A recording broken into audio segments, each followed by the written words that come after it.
Hello friend, welcome to my YouTube channel study point MCQ. तो देखिए friend, आज के वीडियो में हम लोग मौर्य वंश से संबंधित महत्वपूर्ण ऑब्जेक्टिव प्रश्न करने वाले हैं, जो कि फ्रेंड हमारे सभी प्रतियोगी परीक्षाओं के लिए महत्वपूर्ण है। आप लोग फ्रेंड वीडियो को अंत तक देखें और पूरी वीडियो में बने रहें। तो ये फ्रेंड आज का हमारा पहला प्रश्न है, मौर्य वंश का संस्थापक कौन था? तो फ्रेंड इसका चंद्रगुप्त मौर्य। चंद्रगुप्त मौर्य जो फ्रेंड मौर्य वंश का संस्थापक था। कि फ्रेंड क्वेश्चन 2 है, मौर्य वंश की प्रचलित मुद्रा थी? तो फिर इसका आंसर पन। पन जो है मौर्य वंश का प्रचलित मुद्रा थी। फिर क्वेश्चन 3 है, सूरदर्शन झील का निर्माण किसने करवाया? तो फिर इसका आंसर चंद्रगुप्त मौर्य ने फिर सूरदर्शन झील का निर्माण करवाया था। फिर क्वेश्चन 4 है, चंद्रगुप्त ने जैन धर्म की दीक्षा किससे ली? तो फिर इसका आंसर है भद्रबाहु से। क्वेश्चन नंबर 5 है, चंद्रगुप्त मौर्य के गुरु एवं महामंत्री कौन थे? तो फिर इसका आंसर है चाणक्य। चाणक्य फ्रेंड चंद्रगुप्त मौर्य के गुरु एवं महामंत्री थे। क्वेश्चन नंबर 6 है, चाणक्य के अन्य नाम क्या थे? तो फिर इसका आंसर है विष्णुगुप्त और कौटिल्य। फिर चाणक्य का अन्य नाम थे। क्वेश्चन 7 है, कौटिल्य रचित अर्थशास्त्र की पुस्तक संबंधित है? तो फिर इसका आंसर है राजनीति से संबंधित है। क्वेश्चन 8 है, भारत का मैकियावेली किसे कहा गया है? तो फिर इसका आंसर चाणक्य को। चाणक्य को फ्रेंड भारत का मैकियावेली कहा जाता है। फिर क्वेश्चन 9 है, मुद्रा राक्षस नाटक के रचयिता कौन है? तो फिर इसका आंसर है विशाखा दत्त। फिर क्वेश्चन 10 है, चंद्रगुप्त मौर्य के दरबार में आने वाला प्रसिद्ध यूनानी था? तो फिर इसका आंसर है मेगास्थनीज। फिर क्वेश्चन 11 है, इंडिका पुस्तक किसकी है? तो फिर इसका आंसर मेगास्थनीज की फिर पुस्तक है इंडिका। फिर क्वेश्चन नंबर 12 है, मेगास्थनीज कौन था? तो फिर इसका आंसर हो जाएगा सेल्यूकस निकेटर का फ्रेंड सेनापति था मेगास्थनीज। फिर क्वेश्चन 13 है, सेल्यूकस निकेटर को किसने पराजित किया था? तो फिर इसका आंसर हो जाएगा चंद्रगुप्त मौर्य ने 305 ईस्वी में पराजित किया था। फिर क्वेश्चन 14 है, चंद्रगुप्त मौर्य की मृत्यु कहाँ हुई थी? तो फिर इसका आंसर है 298 ईस्वी पूर्व में सरवन बेलगोला कर्नाटक में फ्रेंड चंद्रगुप्त मौर्य की मृत्यु हुई थी। फिर क्वेश्चन 15, सरवन बेलगोला में गोमतेश्वर की विशाल प्रतिमा को किसने बनवाया था? तो फिर इसका आंसर हो जाएगा चामुंडराय ने फ्रेंड बनवाया था 983 ईस्वी में। फिर क्वेश्चन 16 है, चंद्रगुप्त मौर्य का पुत्र या उत्तराधिकारी कौन था? तो फिर इसका आंसर है बिंदुसार फ्रेंड चंद्रगुप्त मौर्य का उत्तराधिकारी था। फिर क्वेश्चन नंबर 17 है, अमित्र घात के रूप में प्रसिद्ध था? तो फिर इसका आंसर बिंदुसार को फिर हम लोग बिंदुसार को फ्रेंड अमित्र घात के नाम से जाना जाता है। फिर क्वेश्चन 18 है, डाइमेकस भारत किसके समय पर आया? तो फिर इसका आंसर होगा बिंदुसार के समय में।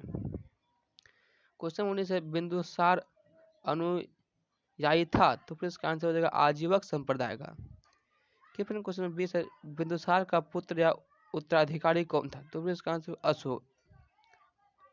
अशोक से फिर बिंदुसार का पुत्र था।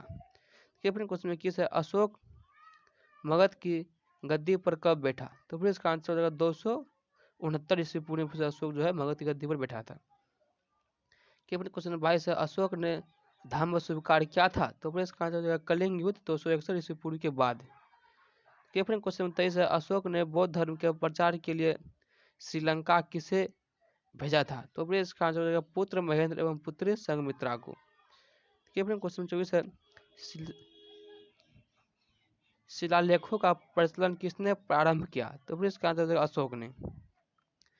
फिर क्वेश्चन 25 है, शिलालेखों में प्रयुक्त भाषा थी? तो फिर इसका आंसर प्राकृत। फिर क्वेश्चन 26 है, खरुष्टी लिपि लिखी जाती है? तो फिर इसका आंसर दाएं से बाएं और फिर खरुष्टी लिपि लिखी जाती है। फिर क्वेश्चन नंबर 27 है, ब्राह्मणी लिपि लिखी जाती है? तो फिर इसका आंसर बाएं से दाएं और ब्राह्मणी लिपि लिखी जाती है और फिर खरुष्टी लिपि दाएं से बाएं। फिर क्वेश्चन 28 है, अशोक के शिलालेखों की खोज सर्वप्रथम किसने किया? तो फिर इसका आंसर होगा टी पेंथलर ने 1750 ईस्वी में किया था।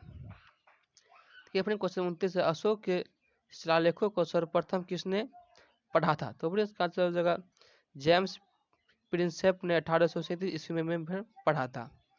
फिर क्वेश्चन 30 है, अशोक का सबसे लंबा स्तंभ लेख कौन सा है? तो फिर इसका आंसर हो जाएगा सातवां स्तंभ लेख अशोक का सबसे लंबा है। कि अपने क्वेश्चन व्यक्ति से अशोक का सबसे छोटा स्तंभ लेख कौन सा है? तो फिर इसका आंसर हो जाएगा रोमनदई स्तंभ लेख अशोक का जो सबसे छोटा है। कि अपने क्वेश्चन 32 से अशोक का नाम अशोक है? तो फिर इसका आंसर हो जाएगा मास्की आंध्र प्रदेश एवं गुजरात मध्य प्रदेश अभिलेख में। कि अपने क्वेश्चन 33 से अभिलेखों में अशोक को कहा गया है? तो फिर इसका आंसर हो जाएगा देवनाम प्रिय। कि अपने क्वेश्चन 34 से अशोक ने स्वयं को मगध का सम्राट बताया? तो फिर इसका आंसर हो जाएगा भड़ाबू शिलालेख में, जो कि फ्रेंड राजस्थान में है।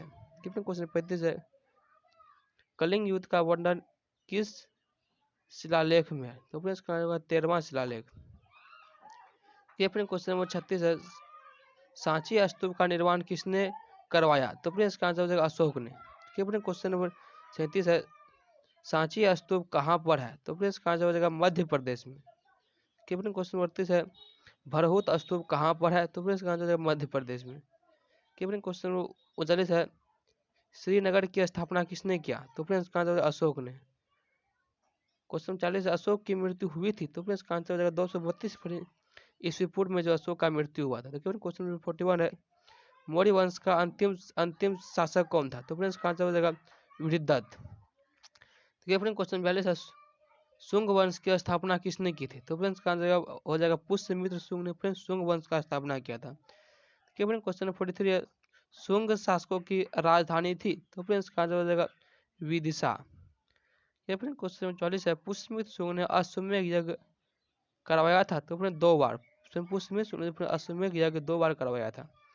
क्वेश्चन नंबर 45 है महाभाष्य के रचयिता कौन थे? तो इसका आंसर हो जाएगा पतंजलि। ये फ्रेंड क्वेश्चन 46 है शुंग वंश का अंतिम शासक था? तो फ्रेंड इसका आंसर हो जाएगा देवभूति। देवभूति फ्रेंड शुंग वंश का अंतिम शासक था। फ्रेंड क्वेश्चन 47 है कण्व वंश का संस्थापक कौन था? तो फ्रेंड इसका आंसर हो जाएगा वासुदेव। फ्रेंड क्वेश्चन 48 है कण्व वंश का अंतिम शासक कौन था? तो फ्रेंड इसका आंसर हो जाएगा सुशर्मा फ्रेंड कण्व वंश का अंतिम शासक था। फ्रेंड क्वेश्चन 49 है सातवाहन या आंध्र सातवाहन वंश का संस्थापक कौन था? तो फिर इसका आंसर हो जाएगा सिमुक। सिमुक जो फ्रेंड सातवाहन या आंध्र सातवाहन वंश का संस्थापक था। फ्रेंड क्वेश्चन 50 है सातवाहन वंश का महानतम शासक कौन था? तो फ्रेंड इसका आंसर हो जाएगा गौतमी पुत्र सातकर्णी। फ्रेंड क्वेश्चन 51 है सीसा का सिक्का किसने चलाया? तो फिर इसका आंसर हो जाएगा सातवाहन वंश ने। क्वेश्चन 52 है ब्राह्मणों को भूमिदान देने की परंपरा की शुरुआत किसने की? तो फिर इसका आंसर हो जाएगा सातवाहन वंश ने। क्वेश्चन 53 है सातवाहन वंश की भाषा क्या थी? तो फिर इसका आंसर हो जाएगा प्राकृत। क्वेश्चन 54 है सातवाहन वंश की लिपि क्या थी? तो फिर इसका आंसर हो जाएगा ब्राह्मणी लिपि। क्वेश्चन 55 है हाथी गुफा शिलालेख उत्कीर्ण कराया था? तो फिर इसका आंसर हो जाएगा कलिंग नरेश खारवेल ने। क्वेश्चन 56 है भारत पर आक्रमण करने वाले विदेशी थे? तो फिर इसका आंसर हो जाएगा हिंद यूनानी इंडो ग्रीस शासकों ने। क्वेश्चन नंबर 57 है भारत आने वाला प्रथम यवन था? तो फिर इसका आंसर हो जाएगा डेमेट्रियस। क्वेश्चन 58 है प्रमुख हिंद यूनानी शासक था? तो फिर इसका आंसर हो जाएगा मिनांडर। क्वेश्चन 59 है मिनांडर को किसने हराया था? तो फिर इसका आंसर हो जाएगा पुष्यमित्र शुंग ने। देखिए क्वेश्चन नंबर 60 है मिलिंद पन्हो ग्रंथ की रचना किसने की? तो फिर इसका आंसर हो जाएगा नागसेन की रचना है मिलिंद पन्हो। तो फ्रेंड देखिए क्वेश्चन नंबर 60 फ्रेंड आज का हमारा लास्ट प्रश्न था। अगर फ्रेंड वीडियो अच्छा लगे तो वीडियो को लाइक और हमारे चैनल को सब्सक्राइब कर दें, क्योंकि अपने चैनल पे आपको daily new topic friend objective प्रश्न मिलते रहेंगे। तो फ्रेंड धन्यवाद।